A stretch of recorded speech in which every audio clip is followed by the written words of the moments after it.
Yes, reka nongere nguhe ikaze ukurikiye Mwarimu TV uri kumwe nanjye JC. Nizere ko umeze neza aho uri hose ibice bitandukanye by'isi. Aka kanya hari inkuru nshyashya imaze igihe gitoya itugezeho. Inkuru ije igaragaza ibijyanye n'iby'abanyarwanda benshi bari kwibaza ku cyaba cyarahitanye umuraperi Jaypoly uherutse kwitaba Imana, akaba yarashyinguwe ku itariki 5 z'ukwezi kwa 9 umwaka wa 2020. Yes, icyaba cyaramwishe benshi bakomeje kukibazaho ndetse batangira kwibaza icyo itangazamakuru ryaba ribivugaho, abandi batangira kwibaza icyo ubugenzacyaha bwaba bubivugaho, abandi bibaza icyo abacungagereza babyibazaho, ndetse abandi batangira kwibaza ibitaro yaba yaragiye kuvurirwamo icyo baba babivugaho. Ibyo byose rero bikaba byagiye hanze nk'uko bigaragazwa neza n'urwego rwa REG y'u Rwanda nk'uko babitangaje ku itariki 8 z'ukwezi kwa 9 2020. Ibi isanzwe rero abantu basanzwe bafata alcohol cyangwa abantu basanzwe bafata ikinyobwa gisembuye kiba kigizwe n'icyo bita ethanol. Iyo ethanol ibigize iyo alcohol kugira ngo umuntu namara kunywa cyangwa se icyo kinyobwa kimara igihe runaka gikaze, bigaragaza nk'uko gisembuye. Ubusanzwe rero hejuru ya ethanol haza icyo bita methanol. Iyo methanol yoyo ntago ikunze gukoreshwa cyane bitewe n'uko ari uburozi bubi cyane ushobora guhitana umuntu. Yego na ethanol nayo uramutse ufashe quantité nyinshi tujya tubyumva nk'uko abantu benshi bakunze guhitanwa n'inzoga bari gutega cyangwa se bari kujya impaka kuri quantité runaka y'ikintu umuntu ashobora gukora, ugasanga umuntu ahitanwa n'icyo kintu cyo gushaka kwesa cyangwa se cyo gushaka guca agahigo mu kunywa inzoga nyinshi, akaba yakurizamo kubura ubuzima.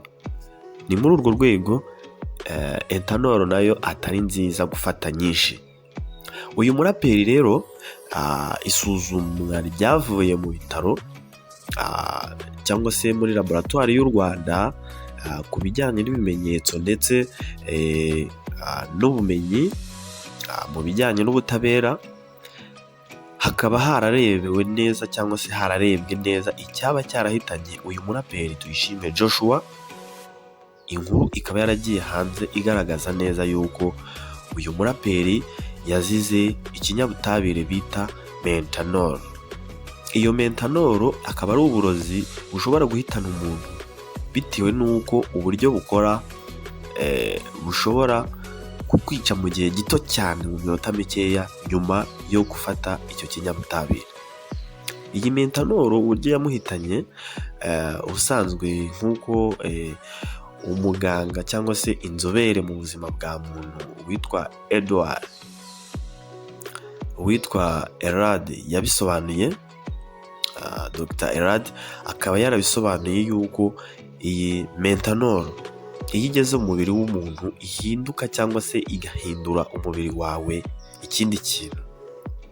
Iyi methanol ubusanzwe ngo iyo igeze mu mubiri w'umuntu ihita iwuca intege, igatangira gufata ibice byawe byose ikabihagarika, umubiri wawe ugahinduka icyo bita acidose. Iyo acidose rero ni hahandi umuntu aba yamaze gufatwa ku buryo ntacyo wamukorera. Ibice byiwe, amaso, ubwonko, ibice by'umutima, ibihaha, ibyo byose bitabihagarara bitewe n'uko iyi acidose ihita ifata umubiri ikawuca intege. Bikaba rero ari byo byabaye kuri uyu mugabo ubwo yamaraga gufata iyi alcohol nini cyane iremereye yitwa mentane cyangwa methanol.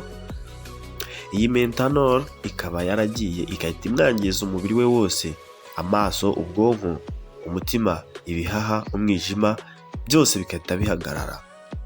Abantu basangiye nawe umwe muri bo ngo yagize ikibazo cyo guhuma amaso nk'uko bigaragazwa muri iyi nkuru. Iyi methanol ikaba rero ifata uruhare runini mu bijyanye no guhagarika ibi bice by'ingenzi by'umuntu. Ubwonko nicyo kintu kibanza guhagarara bwa mbere nyuma yo kuba attacked cyangwa se kuba affected n'iyi methanol. Yes, akaba rero ari cyo cyaba cyaratumye Jaypoly ahita apfa bitewe n'uko yayifashe akagezwa mu bitaro iminota mikeya yamaze kuba affected bitewe na quantity nini yari yafashe. Ubusanzwe ethanol nayo ntabwo ari nziza bitewe n'uko ushobora gufata quantity runaka ikaba yaguhitana, nk'uko muherutse kumva umusore waba arahitanwe n'ikinyobwa bita nguvu bitewe n'uko yarashatse kunywa ngo amacupa 12 ya nguvu, kandi ziriya liqueur zikaba zigizwe na ethanol nini cyane bitewe n'uko usanga ifite hafi volt 50 cyangwa se 42 gukomeza. Uyu nguyu were suko byagenze, we yifatiye methanol yo irenze ethanol irenze 100.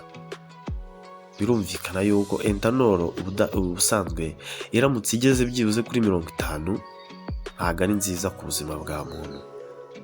Ibaze noneho methanol yo irenze ethanol ho 100. Ni nkuko wafata ethanol inshuro 2 ugakuba 2 nanone. Yes, ndagushimiye wowe wakurikiye MTV Mwarimu TV, wari kumwe nanjye JC. Aka kanya niba utarakanda subscribe wabikora.